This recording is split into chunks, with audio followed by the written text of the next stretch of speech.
buenas a todos, bienvenidos una semana más a nuestro video podcast. Abrimos el episodio de hoy retomando un tema que habíamos comentado la semana pasada y que de hecho habíamos tenido aquí a Luis Martínez hablando sobre los shocks esportivos de la Comunidad Valenciana, y vamos a recordar un poquito cómo es el proceso de inscripción que, como comentábamos bien en la entrevista de la anterior semana, hemos desarrollado una nueva plataforma para que la inscripción sea más fluida. Entonces, como están viendo ahora mismo en pantalla los que nos siguen por YouTube, tienen que acceder al aplicativo de la Federación, que lo vamos a abrir ahora mismo, y iniciar sesión con usuario y contraseña, lo cual los llevará directamente a la página de inscripción. Aquí, como ven, una vez inicien sesión, los llevará a un menú principal en donde tendrán que seleccionar shocks esportivos, como están viendo en pantalla, y alta licencia de shocks. Se va a tramitar la licencia, luego aquí se tramitará la licencia para todos los jugadores que aparezcan en el listado, y básicamente eso sería todo. Así que si les queda alguna duda, por supuesto pueden escribirnos a los correos correspondientes, pero en el enlace y siguiendo los pasos que se estipulan en esta entrada que estamos enseñando y que dejaremos en la descripción, todo debería transcurrir sin problemas. Así que eso por el lado de los shocks esportivos, y hemos arrancado un nuevo mes y con ello tenemos una nueva lista de la Federación. Así que en la categoría absoluta, Daniel Yufa continúa en el primer lugar de la tabla. Luego le sigue Álvaro Alonso, que suma 10 puntos, y Diego Macías, que suma 4 puntos de elo. En la categoría femenina, por su parte, Marta García mantiene el liderazgo, y destacamos el incremento de Gayane Jarutunian en la categoría del campeonato provincial preferente, que sumó 31 puntos, y también Viviana Galván, que sumó 13, y Nieves San León, que sumó 11. Luego las categorías por edades, en la categoría sub-18, Diego Macías sigue liderando, y luego entre los que le continúan destacamos la subida de 49 puntos de Pablo Bascuñana, 40 puntos de elo para Arturo Torusian, Israel Segarra con una subida de 37 puntos. En la categoría sub-16 también nuevamente tenemos a Pablo Bascuñana, que sigue siendo líder, y destaca la progresión de Arturo Torusian, como ya habíamos comentado antes, con subida de 40 puntos de elo, y Carlos Pardo con una subida de 21 puntos de elo. Luego en la categoría sub-14 tenemos a Lucas González como líder, que sigue encabezando la tabla, y destacamos la subida de 63 puntos de Jordi Muñoz y de 37 puntos de Israel Segarra también. En la categoría sub-12 también Lucas González es el que encabeza la tabla, y las mayores progresiones las han tenido Rafael Nicolás con una subida de 38 puntos y Beatriz Pardo con una subida de 48 puntos.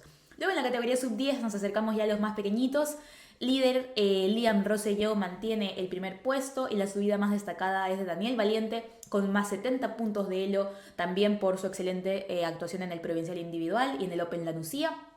Y destacamos importantes ascensos de Bernat Struch y Alex García con 42 puntos de elo a la alza. Finalmente, en la categoría de veteranos, en la categoría más 50, continúa liderando Víctor García Moyá, y en la categoría más 65 se mantiene a la cabeza el maestro internacional Ramón Oltra. Tienen aquí el enlace para consultar tanto el ranking de la FAC como el Elo FIDE. Y continuamos ahora sí con novedades de este mes, eventos importantes de este mes, y en este primero, de hecho, yo me veo involucrada y con mucha ilusión. Estamos ya convocando la primera sesión presencial del programa en Impulsando la Dama en el Club de Ajedrez Monte Olivete. Esta sesión presencial va a estar abierta para todas las niñas que participan del programa, y será el domingo 23 de noviembre en el Club de Ajedrez Monte Olivete a las 10 de la mañana, con fin a la 1:30 del mediodía. Así que están todas más que invitadas. Si tienen alguna duda pueden contactar con las monitoras, las que, dan clase conmigo, pues en ese caso conmigo, y las demás con sus respectivas monitoras, o con la coordinadora del programa, Ana Herades. Esperamos realmente contar con la máxima participación en esta primera jornada. Y seguimos también con otra convocatoria de reunión presencial, en este caso es la reunión de presidentes de clubes, que va a ser el domingo 16 de noviembre en Canals. Tenemos aquí el orden del día, pero básicamente será el 16 de noviembre en Canals y comienza a las 10 de la mañana. Y continuamos ahora sí con un par de torneos, un par de circuitos en este caso, pertenecientes al calendario oficial de la Comunidad Valenciana. En este caso tenemos el circuito de ajedrez base que se ha venido desarrollando. El de Gambito Benimaclet se va a jugar el 15 de noviembre a las 10:30 de la mañana. Y luego tenemos otro ya convocado, que es el Caiches de Alicante, que se va a jugar el sábado 22 de noviembre, también a las 10:30 de la mañana. O sea, con una semana de diferencia tenemos por una parte Valencia, con sede en Benimaclet, a las 10:30 el 15 de noviembre, y por otra parte Alicante el 22 de noviembre a las 10:30. Así que esperamos contar también con la máxima participación en ese evento. Y luego hace unos días tenemos aquí la entrada que dio inicio el Campeonato de Europa Individual de Jóvenes, donde tenemos representación de Diego Macías, Lucas González y Senia Johnston. Así que les deseamos los mejores éxitos a ellos, que ya en este momento se encuentran en la recta final. Tenemos aquí los resultados oficiales para los que los quieran ver en Chess Results. Así que muchos éxitos para ellos. El torneo acabará el 8 de noviembre y sin duda la semana que viene estaremos comentando los resultados y cómo ha ido esto para nuestros representantes, nuestros jóvenes representantes aquí en la comunidad. Y por último, ya para terminar y dar paso a la entrevista de esta semana, como veníamos comentando, se ha celebrado ya el Benidorm Chess Open y los ganadores han sido Gabriele Lumachi y Francisco Vázquez en las respectivas categorías. En el torneo A, Gabriele Lumachi empató a 7 puntos con el subcampeón del evento, sin embargo por desempate terminó llevándose el primer lugar. Y en el torneo B, el torneo sub-2000, Francisco Vázquez González se proclamó campeón con 7 puntos y medio de 9 posibles. El subcampeón fue Jesús Vázquez González y Ferran Retz Albeiro quedó en el tercer lugar. Así que enhorabuena para todos los participantes y por supuesto también enhorabuena para la gran organización de este evento en nuestra comunidad. Y ahora sí, sin más que añadir, como ya ha sido costumbre varias semanas, vuelve Josemi en el episodio de hoy con una entrevista y conmigo y más noticias será hasta la próxima semana. Hasta luego.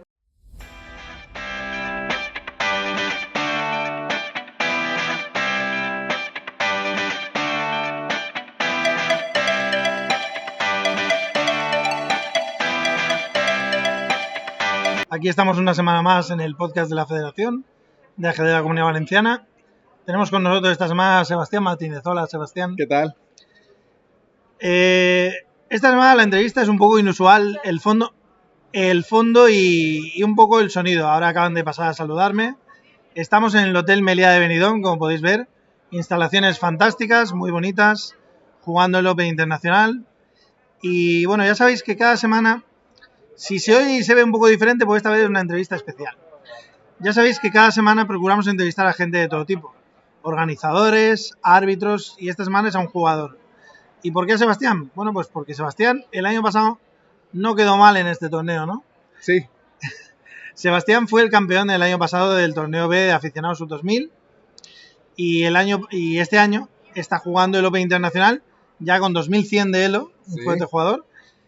Cuéntanos un poco, Sebastián, cómo viviste el evento el año pasado, porque era uno de los primeros torneos que jugabas aquí de este nivel y el año pasado fue un gran año. Ganaste este torneo y en el Bali quedaste cuarto, o sea que fue un año muy fuerte. Cuéntanos cómo lo viviste y qué opinas de este gran torneo. Bueno, muchas gracias por la invitación. Lo primero es que tengo todavía experiencias al día de hoy con la experiencia del Benidorm y del Bali, empezando en que las primeras rondas, los primeros días, las partidas mías, claro, yo soy un jugador que tiene bastantes años jugando, sin embargo, por mi profesión de abogado lo había dejado. Y el ajedrez siempre era un hobby para mí en Venezuela, en esa época. Y ahora cuando juego el B, como un extraño, con casi 1700, 1800, vengo jugando bien, vengo ganando. Hay momentos en que la ronda 4 y 5 le preguntan a los compañeros que quién es él, por qué esa fuerza, y empiezan a sospechar. Cosa que lo digo como una anécdota positiva, pero al momento había bastante tensión. Sí, a uno le tiene que sentar mal. Pero bueno, supongo que cuando uno juega tan bien y tiene poco elo, pero claro, si has estado trabajando mucho tiempo y no has podido sacar el elo, pues al final tienes el nivel. Venimos de una época de internet, de la pandemia, de estudiar, y al final hay muchos chavales jóvenes que también tienen mucha fuerza y poco elo. Sí, por ejemplo, hoy en día podemos ver en el Open Internacional de aquí en Benidorm mismo, jugadores indios de 1700, 1800, Y hay un jugador que se enfrentó conmigo en la segunda ronda, que es de la India, con 2300, y ese jugador, de todas las jugadas que hizo, casi toda módulo, muy fuerte. Lo que quiero decir es que el año pasado, a pesar de que tenía esa tensión, y hay que saberla trabajar, eso también es un tema de trabajar el ajedrez, tanto dentro del tablero como fuera del tablero. Al final comento y me quedan anécdotas positivas, pero claro, en el momento había que trabajar bastante. Me acuerdo yo que la ronda 6, 7 era bastante fuerte, porque no solamente el hecho de que me generaba nervios, el hecho del oponente que está al frente, independientemente que haya tenido 1900, anteriormente ha tenido otro elo, y claro, uno lo va preparando y hace cierta idea, prepara al jugador antes de la partida, ¿no? Pero más allá de eso, era el tema de los nervios y ir frecuentemente al aseo, cosa que llama la atención y todo lo demás. Y son muchas cosas que generan para mí cosas positivas como anécdota, pero claro, es una guerra, no solamente sentarse en el tablero y ya está. ¿Sí? No, al final está bien valorar, ver, oír esa perspectiva de jugador, lo que es la tensión del momento de una competición cuando estás arriba. Yo he ganado 2 o 3 torneos de lentas en mi vida de aficionados. El último ya hace 7 años. Estoy un poco mayor. La verdad es que este torneo no lo estoy haciendo muy bien. Pero puedo dar fe como compañero, como jugador, que hay gente que no entiende la tensión que sufrimos. Si no lo viven, si no lo sabe, no sabe el peso que perdemos jugando a esto, ¿no? Sí, exacto. Bueno, Sebastián, que ha conseguido esas buenas experiencias el año pasado en este gran torneo y también en el Valley de Benidorm, que se jugará el mes que viene. Lleva aquí unos 4 años en la provincia de Alicante, está en el Club de Ajedrez de Aspe. Sí. Y bueno, en este tiempo que llevas habrás visto cómo ha crecido exponencialmente la actividad de la comunidad. Increíble, sí. ¿Qué opinas? Cuéntame un poco cómo ves los campeonatos del entorno, qué más has jugado, el provincial, otros torneos. Sí, bueno, antes de conocer el Benidorm y el Valley, que era, digamos, mis primeros torneos oficiales, en el sentido en que era Elo clásico. Anteriormente había conocido varios lugares de España a nivel de torneos Blitz y rápido, cuyo oponente al día de hoy, cosa que lo descubrí meses después, son jugadores de gran renombre aquí en España. Uno de esos jugadores, por ejemplo, Eric Sos. La partida que jugué con él en un Blitz, en un final interesante, terminamos en tabla. Luego, si yo me hubiera enterado meses después que tiene este gran historial y toda esta cantidad de trofeos y un gran jugador, tal vez hubiese pasado casi lo mismo, pero con mucho más respeto. Lo que pasa es que también pasa esto en que cuando juegas un torneo que no conoces casi a nadie y tienes ese feeling de que vas como de sorpresa, pasan muchas cosas y también desconoces otras que te interesa desconocer. Por ejemplo, yo voy a jugar un torneo ahora en Bélgica en menos de 2 semanas. Ajá. Y el promedio de jugadores ahí no me conoce y yo tampoco no conozco cómo es el status quo del jugador promedio. Aquí yo, por ejemplo, veo el promedio de jugador aquí en la Comunidad Valenciana y sé más o menos la forma en cómo juegan, su repertorio, su proceso de pensamiento. Y eso, para ese momento en los torneos Blitz, torneos rápidos, hasta una partida con el gran maestro Plasque terminé ganando, pero luego me entero de que no solamente es un simple GM, entre comillas, para decir simple GM, sino que es una eminencia. Sí. Analista de Kasparov, libros, un tío que lo ponemos en la inteligencia artificial y aparece en 1 millón de historiales. Adiós.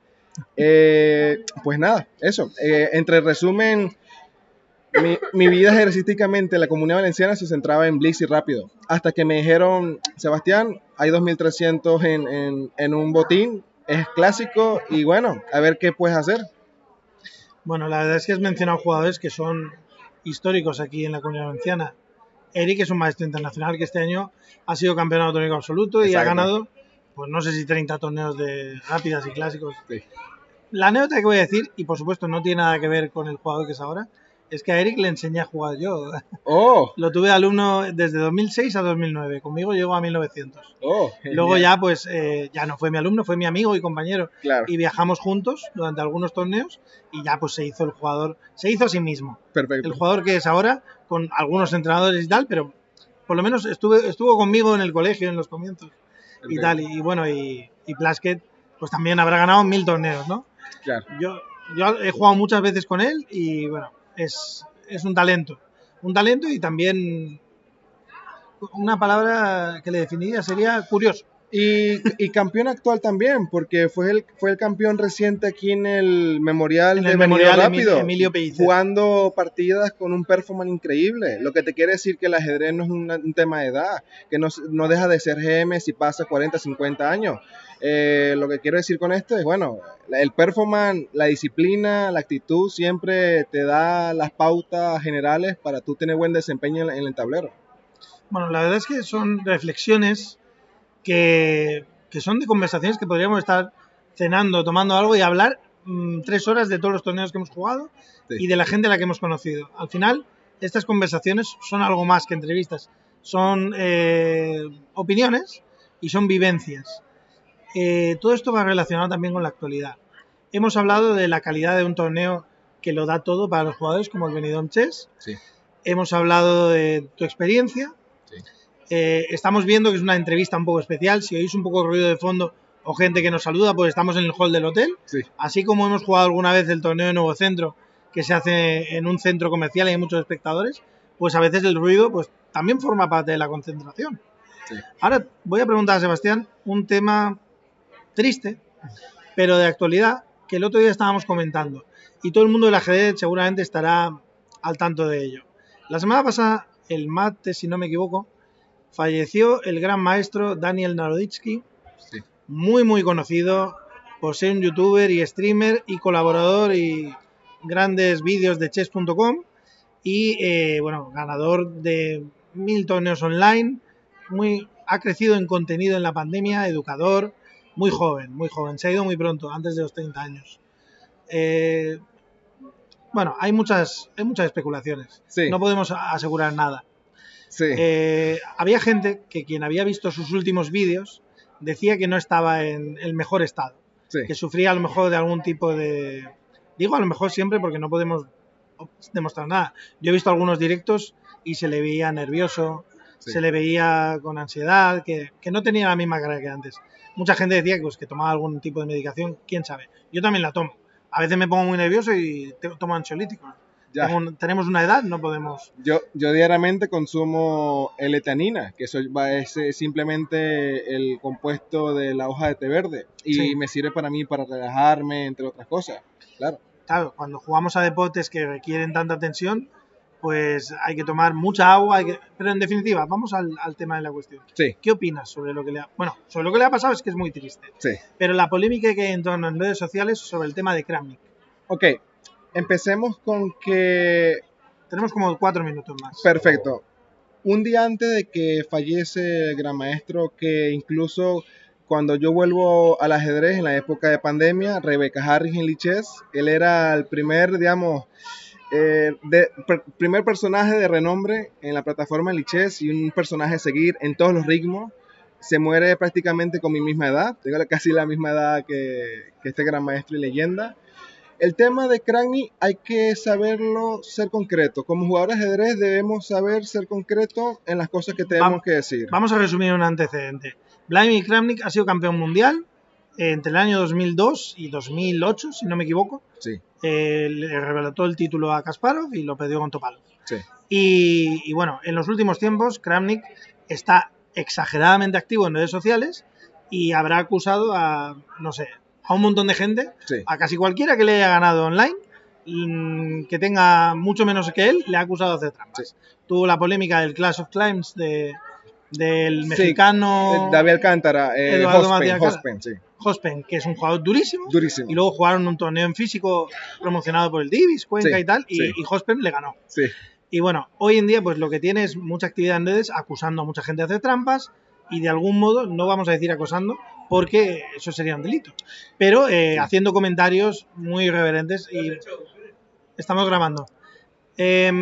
Y que mucha gente considera que son inadecuados. Hay gente Sí. que ha llegado a pedir que le quiten el título de GM. Ok, vamos por Esa es la pregunta. Vamos por paso. Esto no es un tema en que, claro, todo esto es un tema de sentimentalismo, pasan semanas y meses y nos llegarán los típicos videos y montajes, y está bien porque aparte del ajedrez te enseña empatía, pero también hay que tener un tema con el tema de estar centrados en que veo plataformas y lugares donde piden firmas para Sí. que le despojen el título y muchas cosas más, y hay que ir con calma, hay que ir concreto. Lo que más creo que se puede usar como reflexión es que hay que hacerle un llamado de atención, pero desde mi punto de vista no creo que pase a mayores o no debería pasar mayores, porque este es el típico jugador que ya pasó toda su vida jugando ajedrez. De hecho, hay una carta de Aronian que el mismo Aronian, un baluarte del ajedrez moderno, ve y conoce y siente que incluso el amor que tiene Cragny hacia el ajedrez es de un nivel incluso más alto que de él, demostrando así que estas personas no ven el ajedrez de una forma normal, lo digo de forma positiva, lo ven como un arte. Y claro, imagínate esto, ya tienes todo el prestigio, todas las copas, tienes todo lo que quieras, y ahora vienes 20, 15, 20 años después y ves toda esta polémica que sucede, no te puedes hablar normal así. Hay que llamar la atención, pero no estoy de acuerdo con el tema de la firma, porque incluso él es una persona que, a pesar de que tiene esa polémica en redes sociales, también un día antes, si no me equivoco, estaba creando tweets y analizando los lenguajes corporales de este gran maestro que falleció y buscando una manera en que la sociedad general reaccione. Pero claro, cuando tú tienes ya la fama del villano, que suceda esto, ya no te hacen caso. Así que mi opinión es que hay que ir concreto, pero los extremos, primero con las pruebas. Sin pruebas no creo que ante todo en la vida se pueda realizar solo por especulación. Sí, bueno, yo voy a hacer una reflexión final ante lo que has dicho. Quizá decir, para muchos Kramnik es top 10 de la historia. Sí, Quizá hay muchos jugadores muy fuertes, pero bueno. Y la verdad es que él no es culpable de nada de lo que ha pasado. Quizá forma parte de la causa, sí, porque la causa y la culpa en elementos jurídicos sí, son cosas diferentes. sí, Entonces, al final, si uno sufre depresión, estrés, ansiedad, tiene muchos factores alrededor. sí, Y cuando haces cosas que te llevan a tensión y te sobremedicas, pues no es por una cosa. sí, Es por exactamente, mil. exactamente. Entonces, yo creo que, personalmente, y es una opinión, quizá Kramnik no está siendo lo más ético posible en los últimos tiempos y tiene muchos problemas, muchas movidas, pero no le pueden quitar el título de gran maestro. Es algo que consiguió en la época en la que era top mundial. Y no encuentro a nivel universal, en cualquier tomo jurídico, en cualquier ley, que ese derivado, esas causas que buscan de especulación, sea motivo para quitarle el título a alguien que no solamente es un GM de élite, hizo el ajedrez, lo que vemos hoy en día, el ajedrez moderno, Sí. revolucionó muchas líneas, o sea, es una persona que no es simplemente un gran maestro. Un referente en la catalana, Sí, en la Sveshnikov, en la sí, siciliana. definitivamente. En fin, la FIDE ha dicho que iba a hacer una investigación y quizá para llamarle la atención y que entre muchos jugadores, como tú has dicho, está la carta de Aronian, la carta de Wesley So, que Sí, le ha hecho cosas exacto. parecidas, y yo creo que tiene que recular. El ajedrez nos enseña deportividad, empatía, valores, Exactamente. y hay que estar con eso. Hay que estar con eso, crecer, tener amigos, cuidar mucho la salud mental, Sí, cuidar mucho la salud mental, que es muy importante. exacto. Hay que pedir ayuda siempre. Y bueno, oye, Sebastián, ojalá nos sigamos viendo en torneos, Perfecto. compartiendo experiencias. Espero que os haya gustado hablar de cosas de la actualidad. Una entrevista nueva, diferente, con gente pasando por aquí. No se ha visto a nadie, pero hay gente saludándonos, mirándonos cómo es la entrevista. Bueno, muchas gracias a todos, Sebastián. Nos Muchas vemos gracias a pronto. ti Que vaya bien el por la torneo. entrevista, por la oportunidad y bueno, hasta luego. Hasta luego. Chao.